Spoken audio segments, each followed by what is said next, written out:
The views expressed and the opinions given by the individual host and their guests do not necessarily reflect those of Para X, its affiliates, or its sponsors. Dance, dance, the shaking of the sheets. Dance, dance, when you hear the piper playing. Everyone must dance, the shaking of the sheets with me.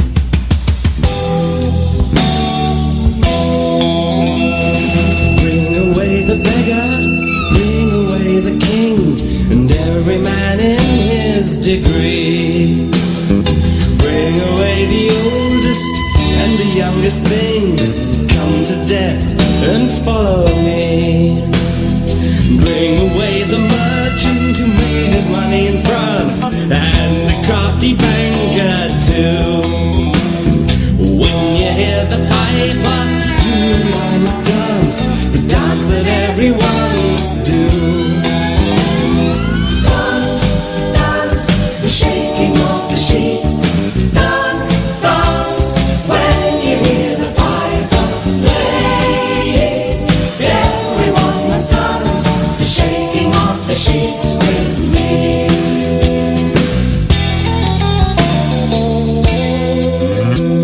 I'll find you in the courtrooms, I'll find you in the schools, when you hear the piper play.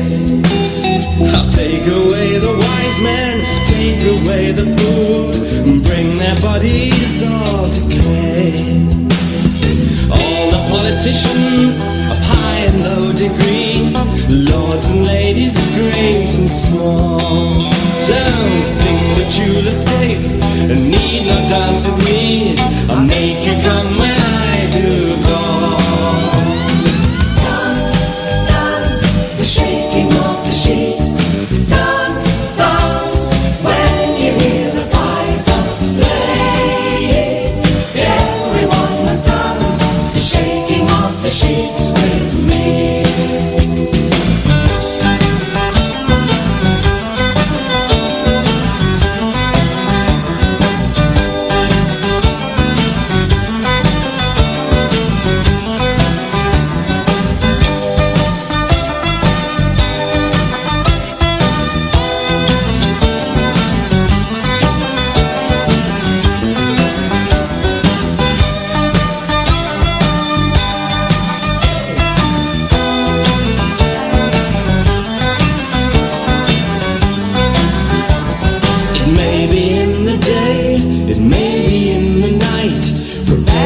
To dance and pray, that when the piper plays the shaking of the sheets, you're made to heaven and dance the way. Dance, dance, the shaking of the sheets. Dance, dance, when you hear the piper playing. Everyone must dance, the shaking of the sheets with me. The shaking of the sheets. Dance, dance, when you hear the piper playing. Everyone must dance, the shaking of the sheets with me.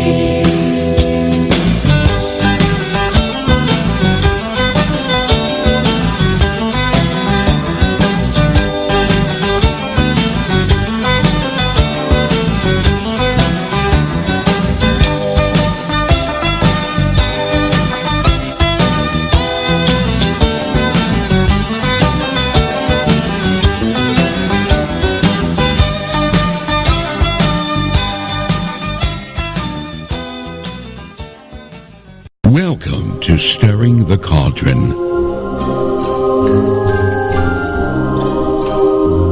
Now, here's your host, Marla Brooks. Hey, merry meet everybody, and welcome to Stirring the Cauldron here on the Para X Radio Network. The opening song tonight was called The Shaking of the Sheets. It's sort of a dance macabre in that it's a song of death, actually, that refers to the fact that no matter who you are, you can't escape it. But tonight we're going to be talking about people who did in fact escape death, for the time being anyway. My guest is Debra Diamond, and Debra is a former Wall Street money manager, CNBC commentator and host of a radio program on CNN Radio. In 2008, she had an extraordinary experience that led her to leave her high-profile life to pursue a life of spirituality and purpose. And tonight we're going to be talking about her new book, Life After Near Death. Debra, welcome. Hi, Marla. Thanks. It's good to be here. You know, I think to start out, I think we'd all like to hear about your own transformational experience and how that led you into the metaphysical realm and the story of near-death experiences, or the study of near-death experiences. Sure. Well, let me take the first part of that question first. In terms of my own transformational experience. Yes, you're correct. I was a Wall Street money manager, commentator on CNBC, and I was in the investment business for about 25 or 30 years, so a long time. And when I was in the investment business, I always knew things.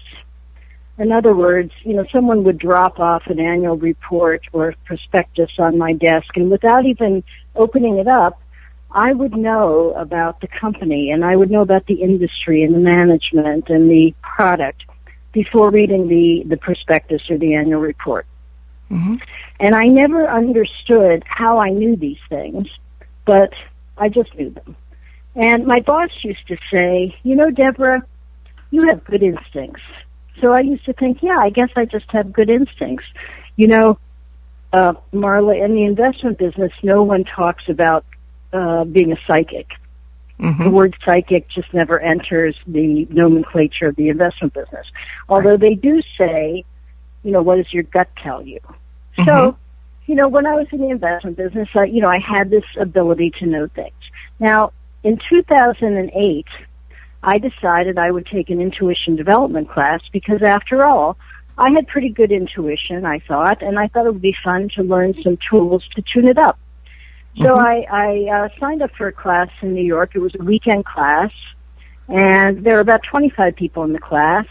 And I didn't know any of them. And on Saturday morning, we did, a bunch of exercises, and I was getting everything. I didn't understand how it was possible, but, these were fun exercises, low-key, and, I just went along, and it was fine. We took a break, and when we came back from the break, the teacher said, now we're going to do a seance. Now, that was not what I came to the class for, and as you can imagine, I had some trepidation about it. But I decided, oh, well, it's a weekend class, it's only Saturday morning, nothing's going to happen anyway, I'll just go ahead. So the teacher said, I'll put you in a meditative state, and then I'll take you out of it. And if anyone sees anything, you let me know, and I'll tell you what to do. And I thought, well, that's fine. That doesn't pertain to me. I'm not going to see anything. So we meditated, and then the teacher took us out of the meditation, and she said, does anyone see anything? And I looked around the room, and everyone was looking at everyone else, and I raised my hand. And she said, yes, Debra, what do you see? And I said, I see about 50 people. So I was seeing people who had passed over who were my relatives. I was seeing people who went with the other students in the class. By the way, I knew none of the students. And then I was seeing just random people. I saw 42nd Street showgirls prancing through the room because, we were in New York. So I was overwhelmed and frightened, and I really didn't have a context for any of this. The teacher said, if you see someone in the corner of the room, that means they probably go with someone sitting in that corner. So I said, well, I do see someone in the corner. I described a man who had dark hair parted in the middle, a handlebar mustache, and big white teeth. And as I described him, the woman sitting in that corner began to sob. And she said, I can identify him. That was my fiancé. He died 2 years ago. So the woman in the corner said, if I show you pictures on my cell phone during the break, would you be able to identify him? And I said, sure, because he was plain as day to me. So during the break, she flipped through the pictures, and I said, there, that's him. And she said, That's right. That's my fiance, and he died 2 years ago. And she was very grateful. She had wanted to hear from him. She believed in all this, and she hadn't heard from him. So I had facilitated a connection for her that she very much wanted. So she was grateful. She thanked me. She gave me a big hug. Now, remember, I came from Wall Street. There aren't a lot of thank yous on Wall Street, and there's no hugs either. Mm-hmm. So it was not lost on me that I had done something meaningful for someone. I had done something profound. So that really registered. Mm-hmm. The rest of the weekend, we did more exercises in the class, and, a number of things happened to me. But I drove back to Baltimore after the class on Sunday night. I live in Baltimore. And on the way back, I called one of my sons. I have 3 sons, but this one in particular always scores very high in logic tests. And I called him and I explained to him what happened in the class. And he didn't say a word.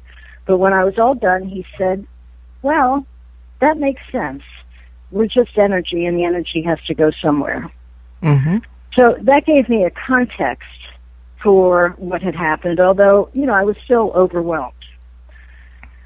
I didn't talk about what happened afterwards because, remember, most of the people I knew were on Wall Street, and they wouldn't have understood, and even worse, they would have laughed at me or thought I was crazy.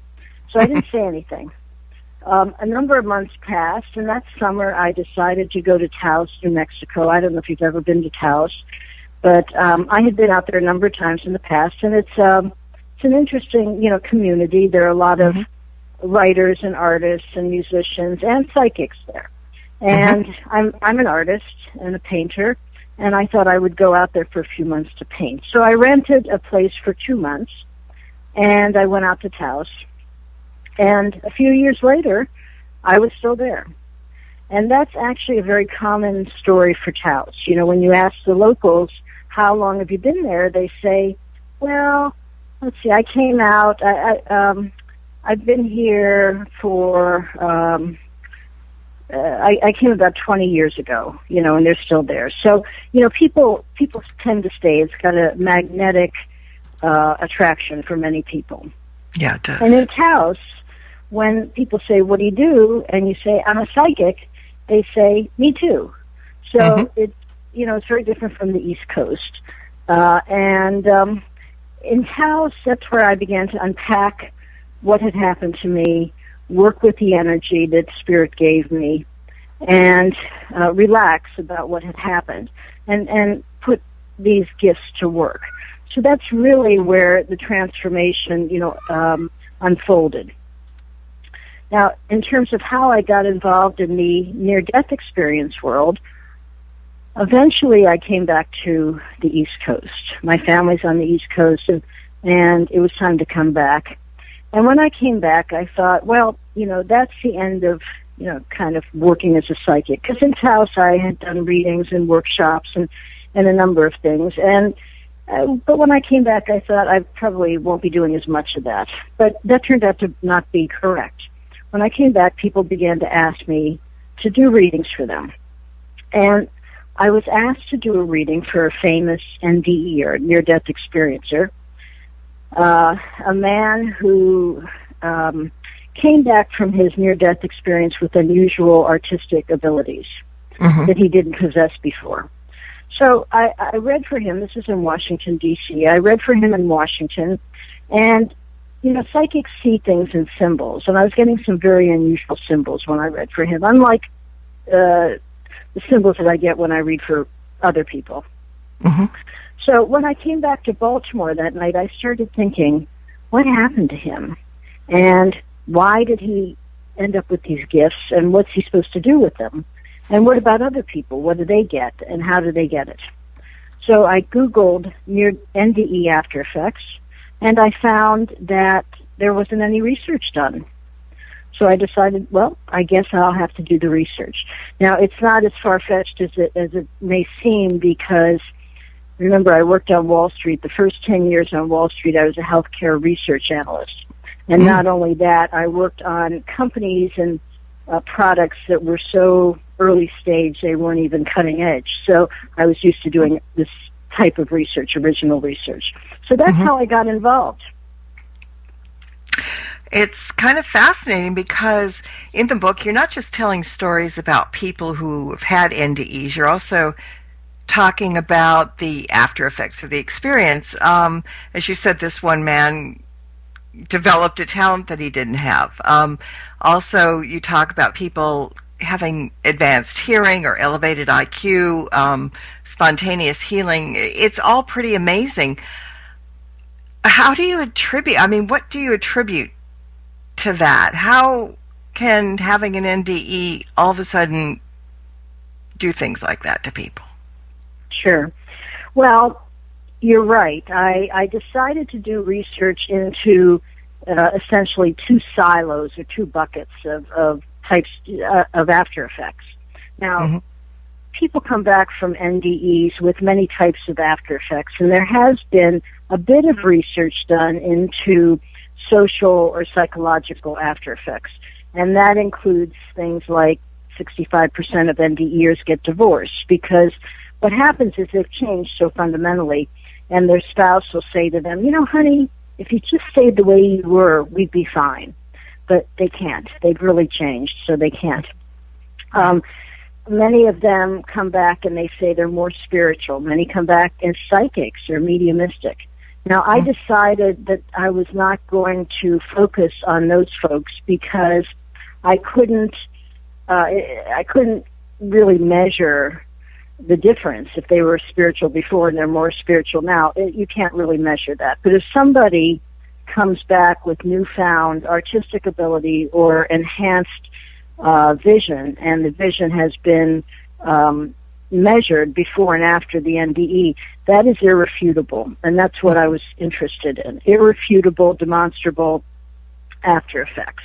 Right. Because, if I said I worked with a bunch of people who came back as psychic, there are a lot of people who just would never buy that.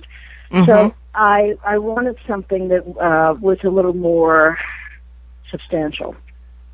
So I did decide to focus on cognitive and physiologic after effects. So the cognitive ones are some of the ones that you mentioned, which include newfound musical ability, newfound artistic ability, mathematical ability. There's one woman in the book who gets quantum physics downloads. She has 32 bins of paper in one of her closets of all these downloads that she receives. She's a former hairdresser. She has no background in any of this. And then there are people who return with physiologic after effects. And that includes enhanced hearing, like you mentioned, enhanced vision. And, when I talk about enhanced hearing or vision, it's profound. It's not as if your hearing is tuned up just a little bit. It's people who hear conversations down the street. There's a couple who are both NDEers, and they're married to each other, and they communicate.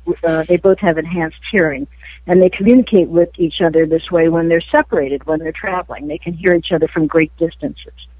So those are other physiologic after effects. Enhanced IQ, spontaneous healing. Everybody probably knows, or many of your listeners probably know about Eben Alexander, who had bacterial meningitis and came back from his NDE cured of that. Well, there are many cases of spontaneous healing, so his is one. There are also cases of electrical sensitivity, and many NDEers become electrically sensitive, but you don't have to have an NDE to be electrically sensitive, although many people who've had spiritually transformative experiences are.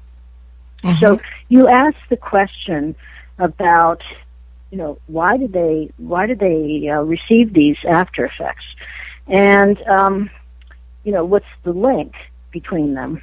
And, what I can say is that people who experience an NDE come back and return with their energy altered. They seem to return with an extra charge of consciousness, universal consciousness. And it's then manifested in a variety of ways. Now, not everybody comes back with the same after effects, although everybody does come back with some after effects. And you don't need to clinically die to have an NDE, although some people do. Some people have trauma from heart attacks or drownings or accidents, but you don't need to clinically die. That's one of the great misnomers. You know, when I was working on the research for this book, people would say to me, how long was that person dead for? That's one of the first questions they would ask. And you don't have to die, to have an NDE. Right. But the key is if you come back transformed, and transformed in a way that you cannot return to your former life. So that's really the key. Now, the media has done a very effective job of publicizing all the elements of the NDE, so that people also think, when they think of an NDE, they think of the light, and they think of the tunnel, and they think of a life review. But there's really so much more to an NDE. There's a much, deeper meaning, and there's so much more about an NDE than the light and the tunnel and the life review. Well, you say that it's possible to return from an NDE because you don't have to be clinically dead.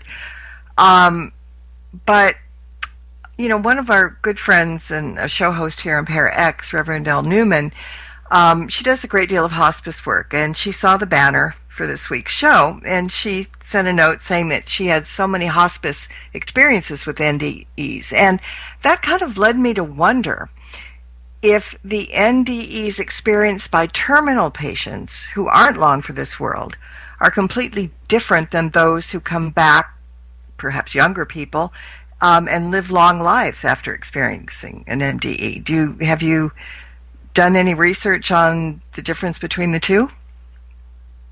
Well, visions and experiences that hospice patients have on their deathbed are very different than NDEs. And there has been actually a lot of news about dreams and visitations that hospice patients have. And recently, there was an article in the New York Times just a few days ago about this. But that's a different experience than an NDE. People who are in hospice generally die. I mean, they're on their deathbed. So they have certain experiences where their consciousness is open, and they have visitations from people who've passed over and this sort of thing. But this was not a focus of my research. My research was very much based on people who had NDEs, either were clinically dead or had something happened to them so that their consciousness was flung out of their body, but they didn't die. These people are all walking around, and they're living their lives, and they're active, and they're doing things. Yeah, and some people have NDE, some don't, and I've spoken to people who have had and come back, and had some very wonderful experiences afterwards. Others said that they experienced nothing during the time that they were clinically almost dead or dead completely. And they were convinced that when we die, there's nothing but darkness. There's no white light. There's no other side. There's nothing. How do you account for experiences that are so diverse and can go from one extreme to the other? I think it's rather fascinating. Yeah. We don't know enough yet about, what happens to you when you pass. The scientists, starting with Raymond Moody in 1975 when he wrote Life After Life about the near-death experience, his way of categorizing the experience was to break it down into 8 elements that the experiencer would have, and that included things like seeing a light and going through a tunnel and having a life review. And 8 years later, Bruce Grayson at the University of Virginia added on another 8 elements to this list of elements that NDEers could experience. And since then, these elements have very much been looked at as the dashboard for what to expect in an NDE.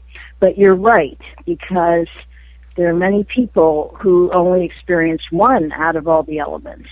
Or very few elements. And I did not talk to people who let me think about this. I have to think about, who didn't experience any of them. But one question that did come up very often was, I didn't see a light, or I didn't go through a tunnel, so was my NDE not valid? And in fact, these are all valid experiences, and not everybody has to have the same experience. They seem to be very customized, so that people tend to get whatever it is they need, so that when they come back, they're transformed. In many cases, people did not have a life review, and upon further probing, asking about who were the most important people in their life, who were the people who would most influence them, or who they most respected, we found out that some of these people really didn't have someone in their life that they felt that way about. Many people said they were very close to a grandparent or their parents, but some people didn't have those kinds of relationships. And lo and behold, it turned out that those people also did not have life reviews. They didn't have life reviews because the person who administers the life review tends to be the one that the experiencer would most respect, would most admire, would listen to, because after all, this is a teaching experience. So the experiences vary all over the lot, and that's because people vary they're all different kinds of people, and every experience is going to be different. Exactly. Are there certain types of individuals who are more prone to an NDE than others? That's a very good question, Marla, and when I was doing the research, there did seem to be a certain predisposition for an NDE, and one of those factors was people who'd experienced abuse as children seemed to be candidates for NDEs. This came up over and over again with these folks, and I didn't say, but I will explain the kind of research that I did, because it's a little bit different. Now, remember, I was a researcher in the linear world, and I did give all the people, all the cases were interviewed, and they had questionnaires to fill out. But there's some limitations in using just questionnaires or interviews, because what happened to these folks, they didn't know themselves sometimes what happened to them. And they were looking for answers as well. Now, I'm a psychic and a medium, so I have a little bit of an advantage. I can do readings and go where they went in their NDEs and try to find out a little bit more information, because, I thought about it, and I thought, well, what happened to them happened in a metaphysical space. It didn't happen in a 3D world. And, maybe because I can go to that space, maybe I can go there and get some answers. So, and the, all the experiencers were interested in having readings as well, because they had, as I said, they had questions too. They wanted to know, why didn't I have a life review, or who are the beings of light that I met, or what was that fantastic landscape that I saw? So they were interested in having these readings. So we used, it's called a mixed type of research. In scientific terms, they usually mix the quantitative and the qualitative research, but here I mixed the qualitative research with psi research. And you usually do this type of research when one methodology alone is not sufficient. So that's what I did, and it was really interesting. And what happened was, originally I thought I will look into these buckets of different after effects, and that was really going to be the focus of the research. But what happened was I was very quickly taken into the field of consciousness, and much of the research revolved around that.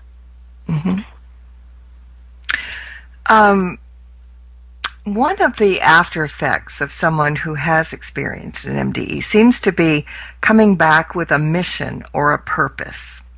Why do you think that's so? Yeah, you're correct, and that's really one of the big points to be taken away from what happens to people when they have an NDE. when I did these readings for people, and by the way, I read for everybody. I don't read just for NDEers, but I read for people who have questions about their jobs and their health and whatnot too. But for this case, for this study, I was reading for the NDEers and who were in the book, and they all, I said to them, whatever questions that you have, make a list, and we'll put those questions into the reading as well. I had my own questions, and then they had their questions. Well, they all came up with a list of questions, but they all came up with one question that was identical, and that was, what is my mission? And that was the word that they used, mission. It wasn't, what's my life path, what's my next job going to be.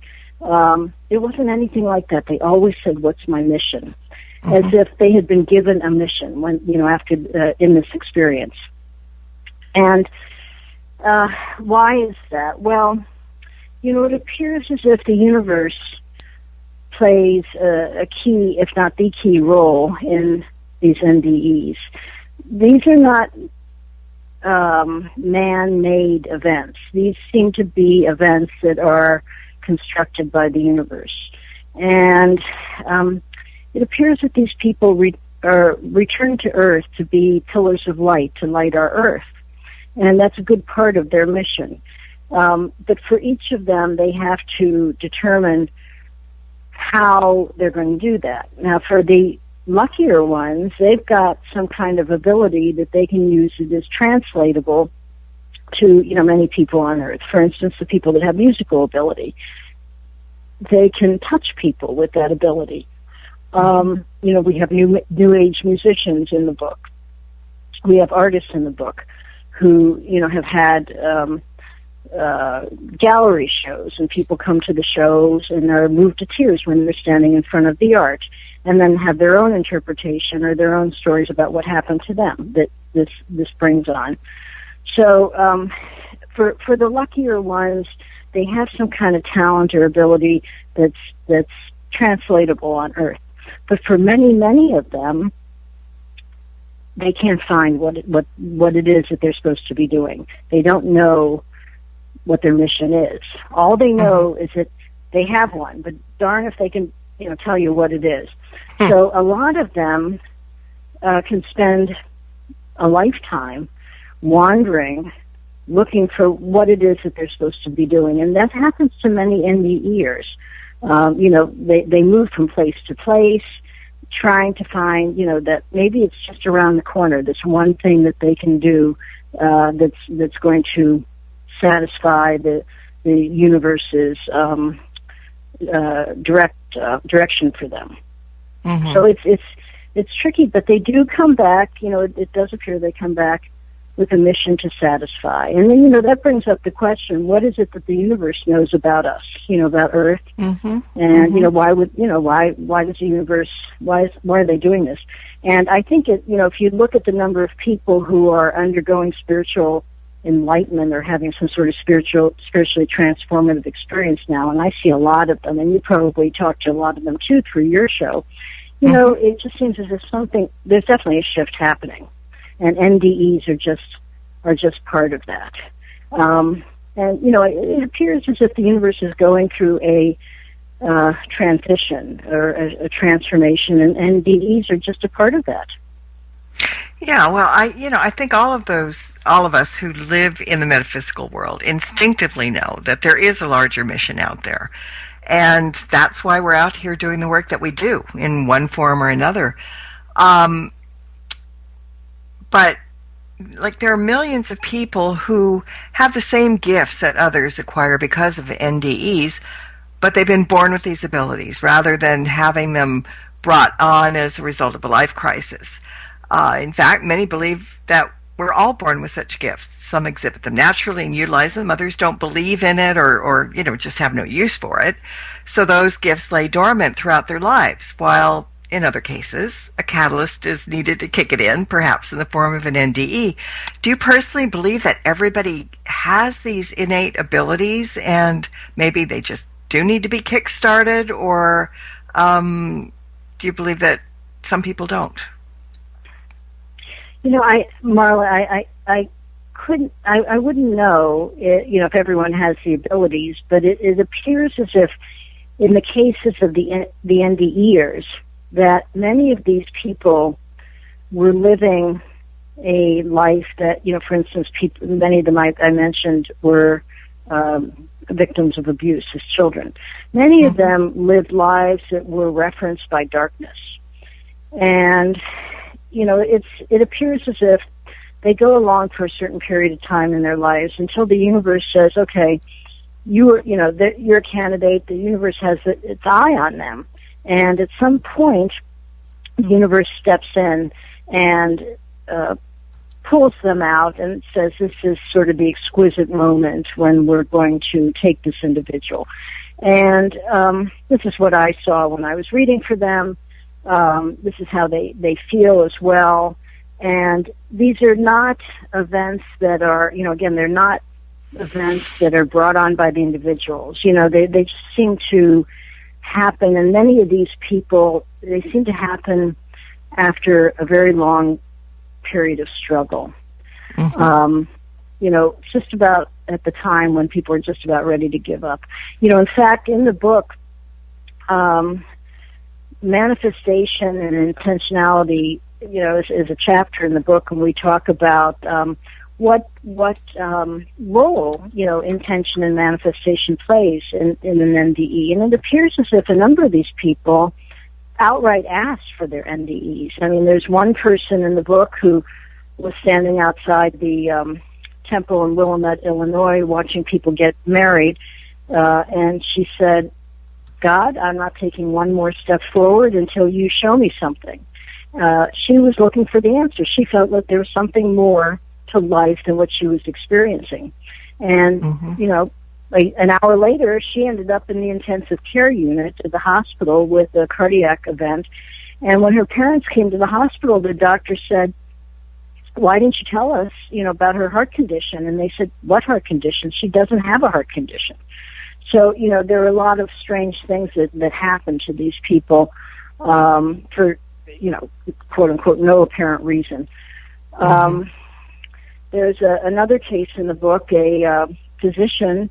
You're in California. This right. particular guy was a chief of cardiac anesthesiology at Bakersfield Heart Hospital, and he was very hard charging guy.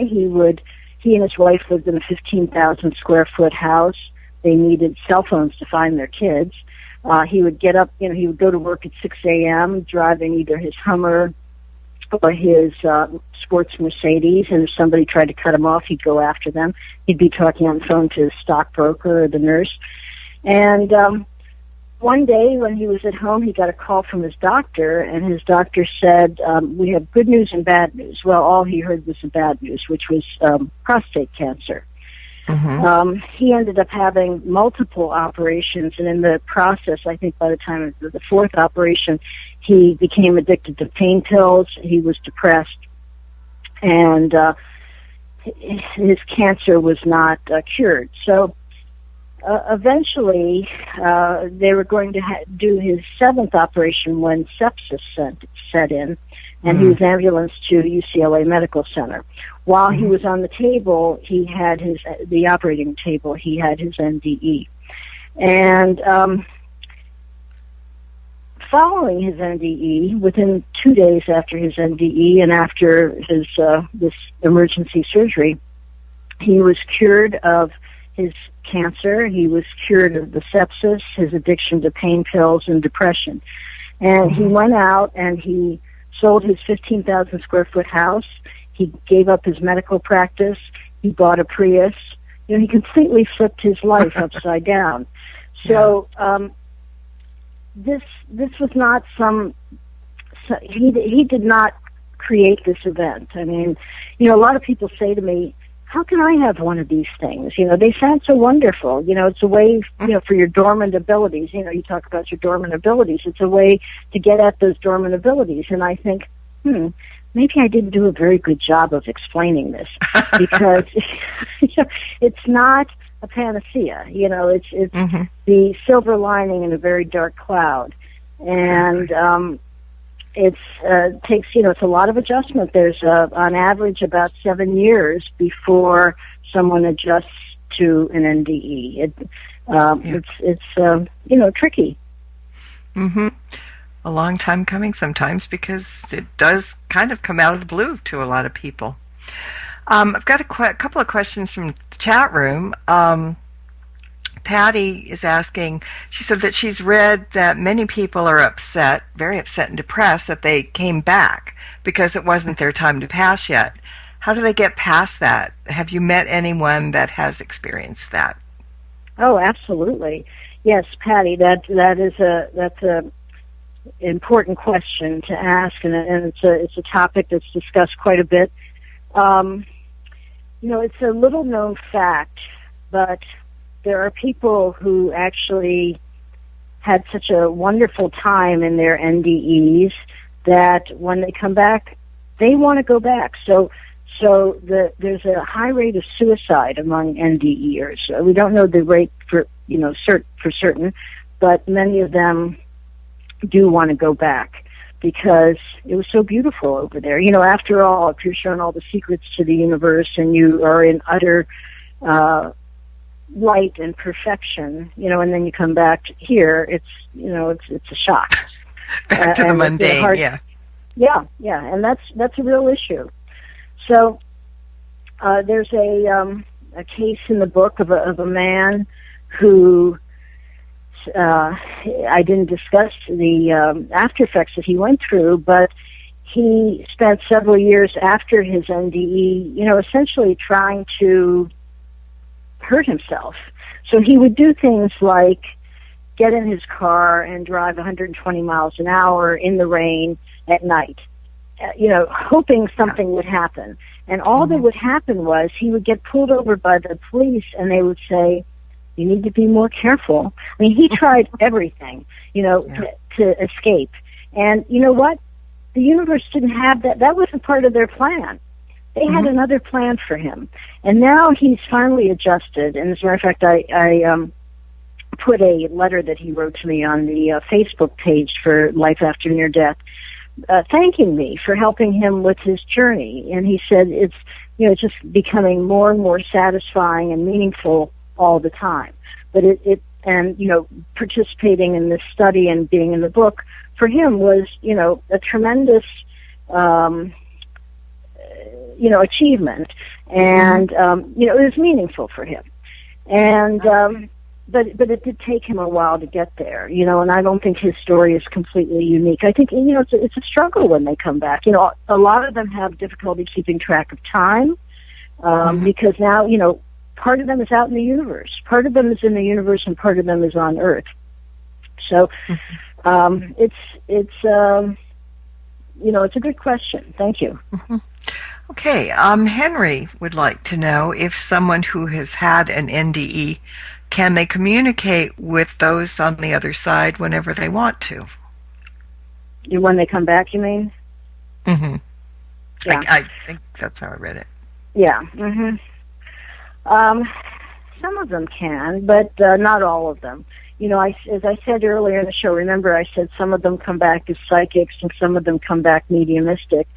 So some of them can, who are mediumistic, some of them can communicate with people on the other side when they return, but not all of them, because not all of them come back with the same abilities, no matter what the abilities are. There's a man in the book who goes to sleep every night, and then he's awakened because people who've passed over come in and begin to communicate with him. And he doesn't want to bother his wife, so he gets up out of bed and he goes into another room, and he then, spends a couple hours with all these people who want to communicate with him. He is open. So what happens after this experience is it's sort of like having your back door blown open and you can't close it. Your consciousness is permanently open to the universe now. And many of these abilities express themselves actually as compulsions.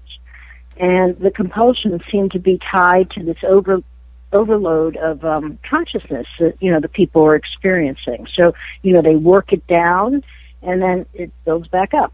One of the cases in the book, Dan Rima, who's an artist, says that when he goes to sleep at night, he is given images of all the work that he is to produce.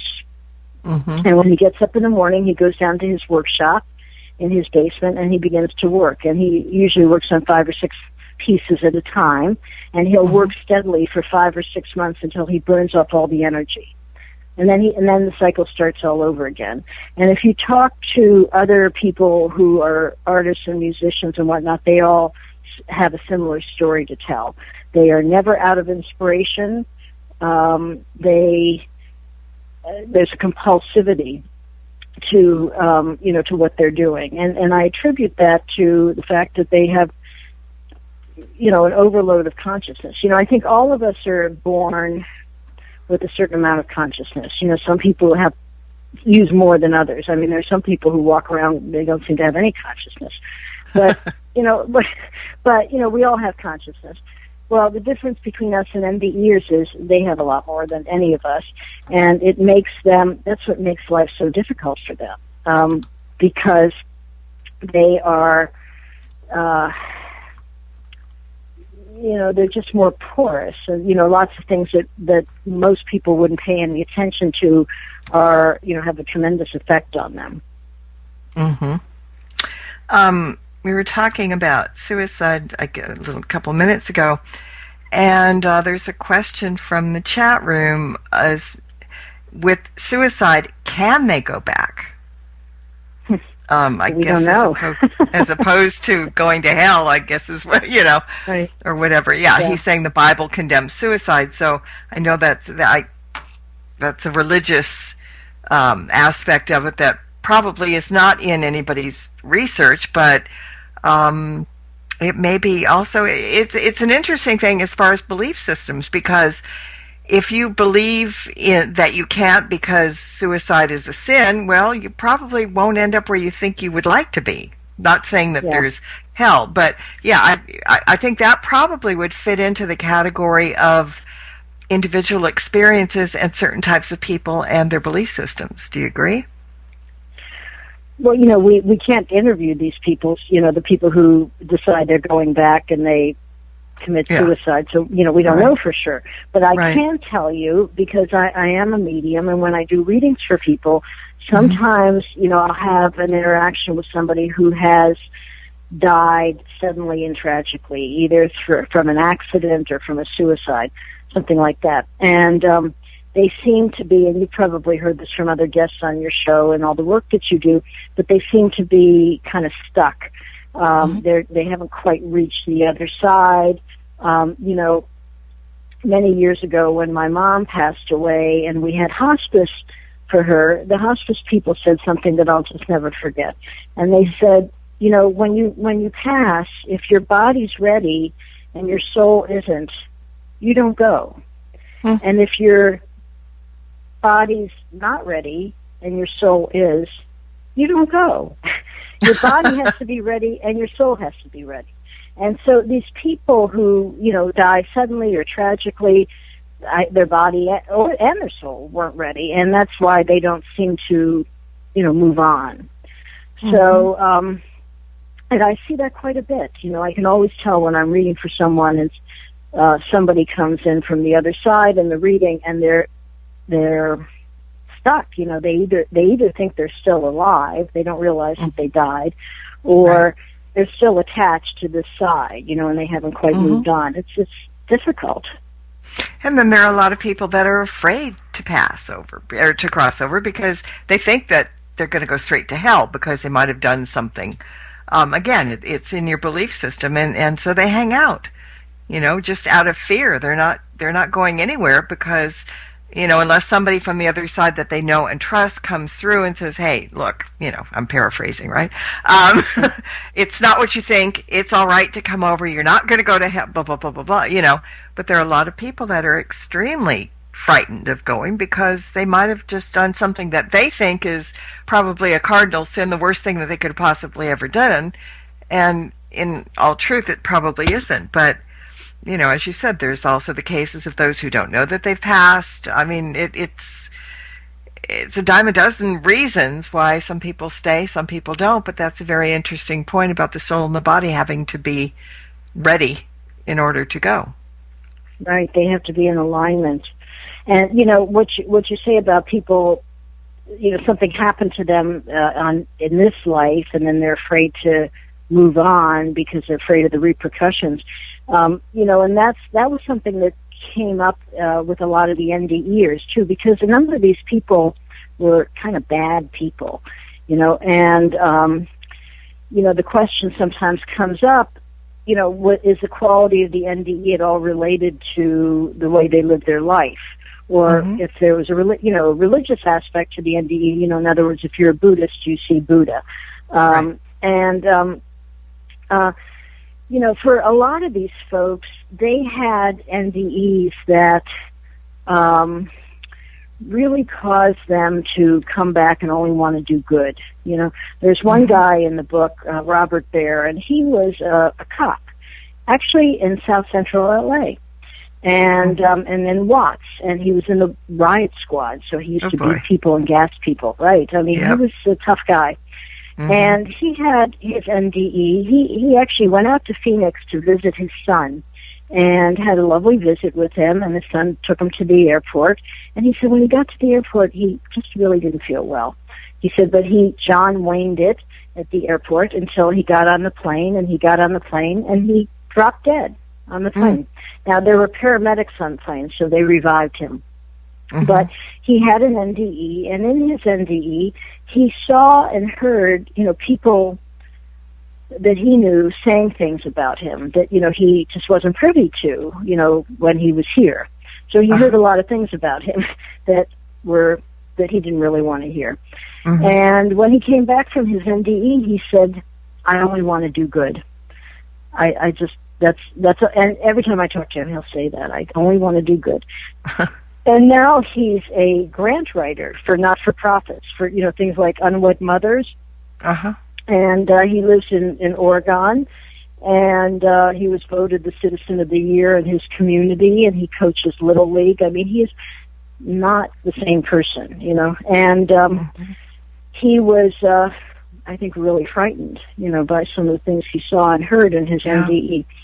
But he came back. I mean, it's not the same as somebody who's passed and is stuck because they're afraid to go on.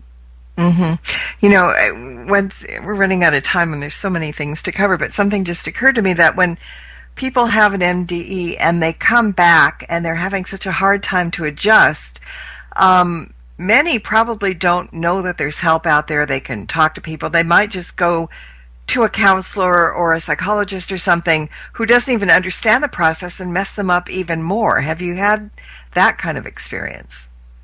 Oh, definitely. That's a good question, because one of the cases in the book, Marianne Myrna, who her IQ went from 122 to 145 after her NDE, told me that for the first 5 or 6 years, she didn't know she'd had an NDE. She just knew something had happened to her and that she had changed. And that's kind of common. You hear this from people. They aren't familiar with the term NDE. They don't know what it is. And she didn't know until one of her friends showed her Parade magazine. And on the cover of the Parade magazine was a picture of the tunnel. And there was a story about NDEs, but this was many years ago. But many people don't know, they're not familiar with the term, they don't know what happened to them, and they don't know anything about what resources are available. So there is a chapter in the book that talks about the various organizations and associations that are, like support groups for NDEers. And it's great because they can go and they can talk about what happened to them, and there are other people like them there. So that's very helpful. And it helps them to understand and unpack the experience. Good. And, even for people who don't have the book in front of them, there may be people listening who are going through this right now. So it's good to know that and that they can find that information in the book. Right. And speaking of the book. And actually, hopefully, from what I've heard from people is that, the book has been very helpful in terms of getting the dialogue going. I mean, this is a topic that doesn't come up all the time, and that much, there's so much that isn't known about it. So, here's a resource that's available for people, whether they've had NDEs or just spiritually transformative experiences, and they have questions about it. Here's book, that explores many of those issues. Exactly. So if people want to find out more about you and the book, or any upcoming events and classes, workshops, whatever you got going, what information, what's the website, and where can they find all the good stuff? Sure, yeah. So I have, they can go to my website, which is DebraDiamondAuthor.com. I actually have two websites, Debra Diamond Author and Debra Diamond Psychic. And it's Debra, Debra Diamond, like a diamond ring. So they can go to one of my websites, and I list all the events that are coming up on the website. I also have we also have a Facebook page for Life After Near Death, so you can like us on Facebook, and on that page are inspirational messages and news about events and updates. If you read the book, I would ask, please put a review on Amazon, because it helps other people, and it helps authors become better writers, too. And I do readings, not just for NDEers, but for all people with questions who, want a psychic or mediumship reading, and they have questions about their life path or their health or relationships. Or they want to get in touch with someone who's passed. And I'll actually be in Southern California in February, doing some book signings and book talks. So if someone would like a personal reading, I'll be there, and they can contact me through my website for a reading. But I also read long distance by Skype or FaceTime. God bless Skype and FaceTime. Honestly, we couldn't do without it.